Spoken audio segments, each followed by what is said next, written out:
ক্ষমা করে দেন। আমি নিজেও তো রফিকের পক্ষ হয়ে কতবার ক্ষমা চাইছি আপনার কাছে।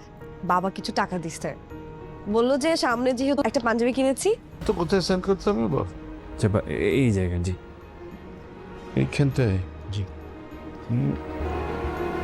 হ্যালো ভালোবাসার নাটকপ্রেমী বন্ধুরা, আসসালামু আলাইকুম। আপনাদের সবার প্রিয় ধারাবাহিক নাটক এটা আমাদের গল্প আবারও আসতে চলেছে একদম ধামাকা ও চমকে বড় একটি নতুন পর্ব নিয়ে। বন্ধুরা, নাটকের 37 নম্বর পর্বে এমন একটি টুইস্ট আসতে চলেছে যা পুরো গল্পের মুডটাই ঘুরিয়ে দিতে পারে। কারণ এবার ফাহাদ এমন একটি সিদ্ধান্ত নিয়ে যাচ্ছে যার পরিণতি হতে পারে খুবই ভয়াবহ। আপনারা হয়তো ভাবছেন কী সেই ঘটনা। নাটকের নতুন পর্বে দেখা যাবে ফাহাদ তার বাবা মাকে ভুল বুঝিয়ে তাদের বাড়ি এবং জমির দলিল নিজের নামে করে নেই। এরপর সে কাউকে না জানিয়ে সেই বাড়িটি বিক্রি করে দেয়। কিন্তু প্রশ্ন হলো, যদি সত্যি বাড়িটি বিক্রি হয়ে যায় তাহলে ফাহাদের বৃদ্ধ বাবা মা কোথায় গিয়ে থাকবে? সে বয়সে তারা কোথায় যাবে? কীভাবে চলবে তাদের সংসার? আরও চমকপ্রদ বিষয় হলো, সেই বাড়ি বিক্রির টাকা ফাহাদ সায়রার হাতে তুলে দেয় আর কিছু টাকা নিয়ে সে চলে যায় দুবাই আবিরকে খুঁজে বের করার উদ্দেশ্যে। বন্ধুরা, মনে হচ্ছে ফাহাদের জীবনে এখন একের পর এক বিপর্যয় নেমে আসছে। সে একদিকে হারাচ্ছে তার ভালোবাসা, হারাচ্ছে চাকরি, আর অন্যদিকে নিজের বাবা মাকেও নিঃস্ব করে দিচ্ছে।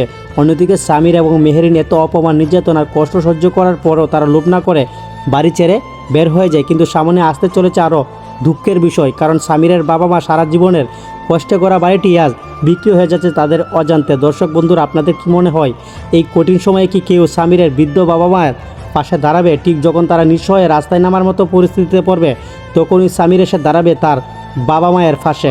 বন্ধুরা, নাটকের গল্প এখন এমন এক জায়গায় গিয়ে দাঁড়াচ্ছে যেখানে আবেগ, কষ্ট আর পারিবারিক ভালোবাসা গভীরতা আরও বেশি করে ফুটে উঠবে। সত্যি বলতে সামনে আসতে চলেছে অনেক ইমোশনাল এবং হৃদয় বিতারক কিছু মুহূর্ত। তাই বলছি বন্ধুরা, নাটকের একটি পর্ব মিস করবেন। আশা করছি আপনাদের অনেকে ইতিমধ্যে 37 নম্বর পর্ব দেখে ফেলেছেন, আর যারা এখনও দেখেনি তারা অবশ্যই cinema hall official YouTube channel গিয়ে দেখে আসবেন। আর সবচেয়ে বড় সুখবর হলো, এটা আমাদের গল্প নাটকের 37 নম্বর পর্ব আগামী 11 তারিখে প্রকাশিত হতে পারে। তাই নতুন আপডেটের রিভিউ পেতে আমাদের চ্যানেলটি সাবস্ক্রাইব করে পাশে থাকবেন। সুস্থ থাকবেন, ভালো থাকবেন, আল্লাহ হাফেজ।